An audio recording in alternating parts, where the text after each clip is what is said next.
Hello everyone, કેમ છો મારા વાહલા બબરશેર અને બબરશેરનીઓ? મજામાં ને? પાસ થવાનો જુગાડ ગોતી રહ્યા છો? કેવી રીતે પાસ થવું, કયા ટોપિક કરવા કે જેથી કરીને અમે મેક્સિમમ માર્ક્સ લઈ શકીએ? તો ખાસ એમના માટે આ સેશન છે, જેમને ઓલરેડી કોન્ફિડન્સ છે કે ભાઈ અપુન તો હો જાયેગા પાસ, અપુન કે પાસ તો સબ કુછ તૈયારી है, તો પ્લીઝ એ વિદ્યાર્થીઓ આજના સેશન બિલકુલ પણ નહીં જોતા. મતલબ કે એમને આજે લાઈવ આવવાની કોઈ જરૂર નથી. જતા રહો, આ સેશનને છોડીને જતા રહો. તમે બસ ખાલી તૈયારી કરો. પણ જેમને ખરેખર યાર મુશ્કેલી આવે છે, પ્રોબ્લેમ પડે છે, તૈયારી કેવી રીતે કરવી, કેમ કરવું, આ તે ફલાણું પૂછડું ઢીકણું, તો એમના માટે ખાસ આજનું સેશન છે. તો ચાલો શરૂઆત કરીએ. પાસ થવાનો જુગાડ. કયા એવા ટોપિક છે કે જેને સૌથી પહેલા પ્રિપેર કરવાથી મેક્સિમમ માર્ક્સ આપણે લઈ શકીએ છીએ? તમારા માટે ખાસ આ કંઈક ચિત્રકારી કરેલી છે, તમારા માટે કંઈક ખાસ આ સ્લાઇડ તૈયાર કરેલી છે. ચાલો જોઈએ એક પછી એક સ્લાઇડ. સૌથી પહેલા પેસેજ બેઝ ક્વેશ્ચન. તમને ખ્યાલ હોય તો પેરેગ્રાફ ઉપરથી સવાલ પૂછાય છે અને એ સવાલના જવાબ તમે તુક્કા મારીને આપતા રહેતા હોય છે. બસ એમાં થોડી પ્રેક્ટિસ કરો. એ જે ક્વેશ્ચન છે એ ક્વેશ્ચન તમને ટોટલ 15 માર્ક્સમાં પૂછાય છે. 10 માર્ક્સનું ટેક્સ્ટબુકમાંથી અને 5 માર્ક્સનું ડોલ્ફિનમાંથી. તો માય ડિયર સ્ટુડન્ટ, સૌથી પહેલા તમે પેરેગ્રાફ બેઝ ક્વેશ્ચન આન્સરમાં માસ્ટર બની જાઓ, કારણ કે એમાંથી તમે થોડી એવી મહેનતમાંથી 15 માર્ક્સ લઈ શકશો. એટલે આને તૈયાર કરો. 10 માર્ક્સનું ટેક્સ્ટબુકમાંથી અને 5 માર્ક્સનું તમારી જે ડોલ્ફિનની બુક છે એ ડોલ્ફિનની બુકમાંથી પૂછાય છે. તો આને ચોક્કસથી તૈયાર કરો. જે હું સેશન લઈને આવું એ સેશનમાં તમારે જોઈન થવાનું છે.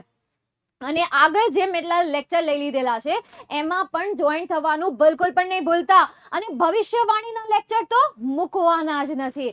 એટલે એમના દરેક સેશન અટેન્ડ કરવાના છે. અને આગળ જે મેં લેક્ચર લીધેલા છે એને પણ તમારે અટેન્ડ કરવાના છે, તમારા આ ટોપિકને સ્કોર કરવા માટે. એટલે આ મોસ્ટ સ્કોરિંગ ક્વેશ્ચન છે. એના પછી હું બીજા ક્વેશ્ચનની વાત કરું તો અનસીન ડેટા ટોટલ તમને 10 માર્ક્સમાં પૂછાય છે.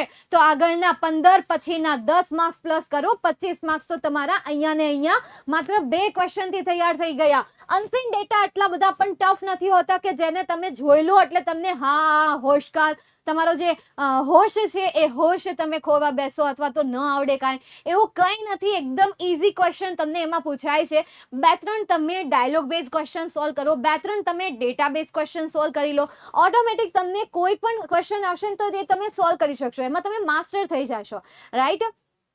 એ તમને આ વખતે 10 માર્ક્સમાં પૂછાશે. એટલે આને પણ તૈયાર કરો. ત્રીજા જો હું કોઈ ક્વેશ્ચનની વાત કરું તો એ છે ફંક્શન કે જેમાં માત્ર કીવર્ડ તૈયાર કરો ને તો એના બેઝ તમે 4 + 3 એટલે 7 માર્ક્સ લાવશો. તો 25 માં 7 માર્ક્સ પ્લસ કરશો એટલે તમારા અંદાજે 32 જેટલા માર્ક્સ તમારે તૈયાર થાય છે. અહીંયા 32 માર્ક્સની તૈયારી તમારી થઈ ગઈ માત્ર 3 ક્વેશ્ચનથી નથી. વિચાર કરો, હજી બાકીના ક્વેશ્ચન તો મેં તમને આપ્યા નથી કે જે સૌથી વધારે મોસ્ટ સ્કોરિંગ ટોપિક છે, સૌથી વધારે માર્ક્સ તમને આપે છે. હવે વાત કરું ફંક્શનની તો એકમાં જોડકું પૂછાય છે અને એકમાં તમને કમ્પ્લીટ ધ સેન્ટેન્સ પૂછાય છે. બંને MCQ બેઝડ છે. કીવર્ડ તૈયાર કરો. મેં ફંક્શન વાળો એક વિડીયો પણ રેકોર્ડ કર્યો છે, તમારા માટે ખાસ એમનો સેશન લીધેલો છે, તમારા માટે ખાસ લાઈવ લેક્ચર લીધેલો છે. તો એ થિયરી સમજી લો, પછી એમના રિલેટેડ ઓબ્જેક્ટિવ પણ મેં તમારા માટે લીધેલા છે. તો એ ઓબ્જેક્ટિવ પણ તમે જોઈ લો. અને ભવિષ્યવાણી તો છે જ તેમ, એટલે એ જોઈન કરવી પણ ભૂલતા નહીં. ઠીક છે? નેક્સ્ટ એના પછી હું ચોથા ટોપિકની વાત કરું તો ગ્રામરમાં 2 એવા ક્વેશ્ચન છે કે જે સ્કોરિંગ છે. એમાં સૌથી પહેલા ફ્રેમ ધ ક્વેશ્ચન એટલે કે WH ક્વેશ્ચન કે જે તમને એક્ઝામમાં 4 માર્ક્સમાં પૂછાય છે. વાત કરું કન્જક્શનની તો કન્જક્શન કે જે તમને એક્ઝામમાં 3 માર્ક્સમાં પૂછાય છે. તો આ પણ 7 માર્ક્સનું થઈ ગયું. તો ઓલા જે 32 થયા હતા એ 32 માં 7 માર્ક પાછા પ્લસ કરી દો, 39 માર્ક્સ થઈ ગયા. રાઈટ? હવે 39 માત્ર 4 ટોપિક કરવાથી તમારા 39 માર્ક્સ આવે છે. એમાં એક તો WH ક્વેશ્ચન છે જે ઇઝીમાં ઇઝી છે, માત્ર તમારે એમાં ખાલી પ્રેક્ટિસ જ કરવાની છે. થિયરી તો વાંચવાની નથી, કારણ કે થિયરીમાં તો તમને બધું આવડે છે.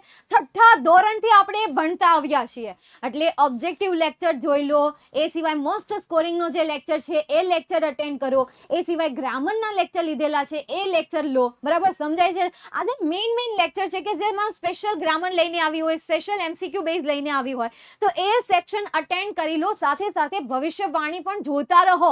અને જે વિદ્યાર્થીએ હજી પણ સબસ્ક્રાઇબ નથી કર્યું, પ્લીઝ સબસ્ક્રાઇબ કરી દો.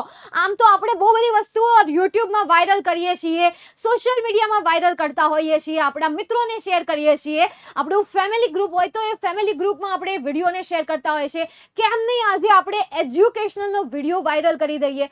કેમ નહીં આપણે આજે આખી એજ્યુકેશન ચેનલને વાયરલ કરી દઈએ?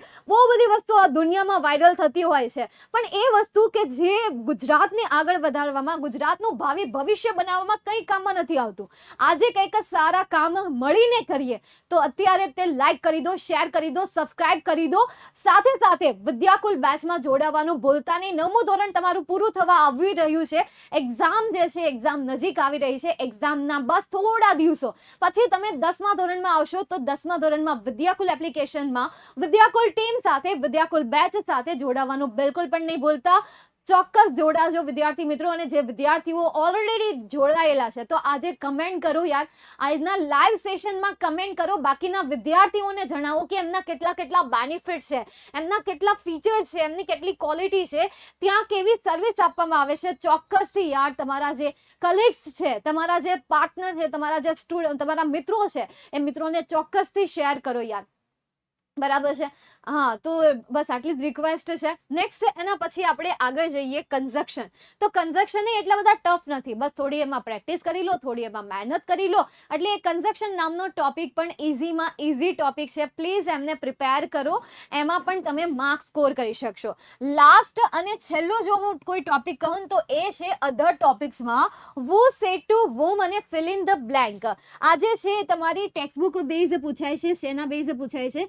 તમારી જે મસ્ત મજાની ટેક્સ્ટબુક છે એને આધારે પૂછાય છે. વિદ્યાકુલની પેઇડ બેચમાં ઓલરેડી મેં ચેપ્ટર બેઝ બે ખાલી જગ્યાઓ સોલ્વ કરાવી દીધેલી છે. હવે યુટ્યુબમાં પણ મેં કરાવી દીધેલી છે, એકવાર જોઈ લેજો આગળના વિડીયો. અને સાથે સાથે વુ સેડ ટુ વોમ એટલે કે કોણ કોને કહે છે. આ પણ એટલું બધું અઘરું નથી, બસ તમારે સ્ટોરી યાદ રાખવાની છે. થોડું ઘણું તમને કાચું તૂટલું પૂટલું ભાંગલું એવું તમને ગુજરાતી આવડવું જરૂરી છે. એટલું આવડતું હશે તો ઓટોમેટિક તમારા આમાં પણ 3માંથી 3 માર્ક્સ એટલે કે ટોટલ 6 માર્ક્સ. 39માં બીજા 6 માર્ક પ્લસ કરી દો. 80 માર્ક્સનું પેપર હોય તો 45 માર્ક્સ જેટલી તૈયારી તો માત્ર તમારા આ 5 ટોપિકથી થઈ ગઈ. તો બાકીની તમારે જે 35 માર્ક વધ્યા છે એ 35 માર્ક્સની તૈયારી હવે તમારે કરવાની રહી. 45 માર્ક્સની જો તમે તૈયારી કરી શકતા હોય, 45 માર્ક્સનો જો જુગાડ આખા પેપરમાં હોય, તો 35 માર્ક્સનો જુગાડ આપણે ગુજરાતી સ્ટુડન્ટ છીએ, આરામથી કરી શકીએ. આરામથી ઇંગ્લિશ સબ્જેક્ટને આપણે સ્કોર કરી શકીએ, જેને આપણે મળીને સ્કોર કરીશું. તો માય ડિયર સ્ટુડન્ટ, આજના સેશનમાં બસ આટલું જ.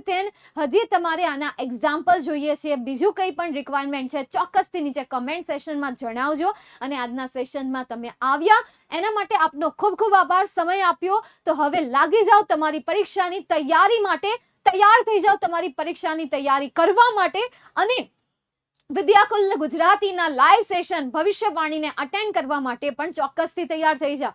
ચાલો, તો અહીંયા સુધી આજના સેશનને રાખીએ છીએ. લાઈક કરો, શેર કરો, સબસ્ક્રાઇબ કરો. Bye, take care, see you soon.